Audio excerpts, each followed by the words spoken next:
ಆದ್ರೂ ಕೂಡ ಅಶ್ವಿನಿ ಅವರು ಕೊಟ್ಟಿರುವಂತಹ ಒಂದು ಹೇಳಿಕೆ ಸಾಕಷ್ಟು ವೈರಲ್ ಆಗ್ತಾ ಇದೆ. ಬಡವ ಅಲ್ಲ ಶೋ ಆಫ್ ಮಾಡಿರುವಂತದ್ದು ಅಂತ ಹೇಳ್ಬಿಟ್ಟು. ಶೋ ಆಫ್ ಮಾಡೋಕೆ ಏನಾಯ್ತಣ್ಣ ಅಲ್ಲಿ, ತೋರ್ಸ್ಕೊಳಕ್ ಏನೈತೆ? ಈಗ ನೀವೇ ಯಾವಾಗ್ಲೂ ಅಂದ್ರೆ ನಿಮಗ್ ಗೊತ್ತಿಲ್ಲದೆ ಇರೋದು ಯಾರಿಗ್ ಗೊತ್ತಿರ್ತದೆ ಹೇಳಿ? ನ್ಯೂಸ್ ಮೀಡಿಯಾ ಮಾಧ್ಯಮ ಅಂದ್ರೆ ನೀವ್ ಎಲ್ಲೇ ದುಡುಕ್ ತೆಗೆದು ಬಿಡ್ತೀರಾ ಏನೇ ಆಗಿದ್ರು ಅಲ್ವಾ? ಅಲ್ಲಿ ಶೋ ಆಫ್ ಮಾಡ್ಬಿಟ್ಟು ಏನ್ ಮಾಡ್ಬೇಕು? ನೋಡೋರಂತೂ ಎಷ್ಟು ಡೀಟೇಲ್ ಆಗಿ ನೋಡ್ತಾರೆ ಅಂತಾನೂ ಗೊತ್ತು. ಈಗ ಒಬ್ಬ ಜನರು ನೋಡ್ತಾವ್ರೆ ಆ ಶೋನ, ಅಷ್ಟೊಂದು ಹಚ್ಕೊಂಡವ್ರೆ, ಅಷ್ಟೊಂದು ಪ್ರೀತಿ ಕೊಟ್ಟು ನೋಡ್ತಾವ್ರೆ ಅಂದಾಗ ಅವ್ರು ಎಷ್ಟು ಡೀಟೇಲ್ ಆಗಿ ಒಬ್ಬೊಬ್ರು ನೋಡ್ತಾವ್ರೆ ಅಂತ. ಈಗ ಸುಮ್ನೆ ಎಕ್ಸಾಂಪಲ್, ಸುಮ್ನೆ ಈಗ ನಾನು ಬೀನ್ ಬ್ಯಾಗ್ ಮೇಲೆ ಕೂತಿರ್ತೀನಪ್ಪ, ಬರೀ ನನ್ನ ರಿಯಾಕ್ಷನ್ ನೋಡ್ಬಿಟ್ಟು, ನನ್ನ ಫೇಸ್ ನೋಡ್ಬಿಟ್ಟು ಇವ್ನು ಏನ್ ಥಿಂಕ್ ಮಾಡ್ತಾವನೆ ಅಂತ ಹೇಳೋ ತರ ಇರ್ತದೆ. ಅಂತದ್ರಲ್ಲಿ ಎಲ್ಲಿ ತಪ್ಪಿಸ್ಕಾಯ್ತದೆ? ಏನ್ ಶೋ ಆಫ್ ಮಾಡ್ಬಿಟ್ಟು ಹೆಂಗ್ ನೀವು ಗೆಲ್ಲಕಾಯ್ತದೆ ಅಲ್ವಣ? ಅಷ್ಟೇ. ಅಂದ್ರೆ ಈಗ ಎಲ್ಲೋ ಒಂದ್ ಕಡೆ ಅದು ಇದಾಗಲ್ವಾ ಅಂತ, ಬನಿಯನ್ ಹಾಕೊಂಡಿರುವಂತ ವಿಚಾರನೂ ಆಗುತ್ತೆ. ಅದು ಧ್ರುವಂತ್ ಅವರು ಕೂಡ ಶೋ ಅಲ್ಲಿ ಇದ್ದಾಗ ಒಂದ್ ಮಾತು ಹೇಳ್ತಾರೆ, ಬನಿಯನ್ ಹಾಕೊಂಡು ಅಷ್ಟು ಕುರಿಗಳಿದೆ ಇಷ್ಟು ಕುರಿಗಳಿದೆ ಅಂತ ಹೇಳ್ಬಿಟ್ಟು ಏನೋ ಹೇಳ್ತಾರೆ.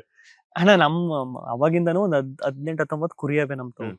ಸರಿಯಾ? ನಾನೇನ್ ಮಾಡಿದೆ, ಅದಕ್ಕೆ ಒಂದು ಫಾರ್ಮ್ ತರ ಸೆಡ್ ತರ ಮಾಡ್ಬಿಟ್ಟು, ಮನೆ ಕೈಯಲ್ಲಿ ಜಾಗ ಇಲ್ಲ ಅಷ್ಟು ಕುರಿ ಕುಡಾಕೋಕೆ, ಸ್ವಲ್ಪ ಚಿಕ್ಕದಲ್ವಾ ಜಾಗ, ಹೊಲ್ದತ್ರ ಮಾಡ್ಬಿಟ್ಟು ಅಲ್ಲಿಗೆ ಇನ್ನೊಂದಷ್ಟು ಕುರಿ ತಂದ್ಬಿಡುವ ಅಂತ ನನ್ನ ಪ್ಲಾನ್ ಇದ್ದದ್ದು. ಇವ್ರಿಗೆ ಏನ್ ಅನ್ನಿಸ್ತೋ ಏನೋ, 100 ಕುರಿಯವೆ, ಒಂದ್ ಕುರಿ ಫಾರ್ಮ್ ಐತೆ, ಇವ್ರು ಅಂದ್ರೆ ಯಾರ್ ಕೇಳ್ಬಿಟ್ಟು ಹೇಳಿದ್ರೋ ಗೊತ್ತಿಲ್ಲ ಅಂತ ಅಂದ್ರು. ಅವಾಗ್ಲೇ ನಾನು ಹೇಳಿದ್ನಲ್ಲ, ಅನ್ಕೊಂಡಿದೀನಿ ಅಷ್ಟೇ ಮಾಡ್ಬೇಕು ಅಂತ, ಇನ್ನೂ ಮಾಡಿಲ್ಲ.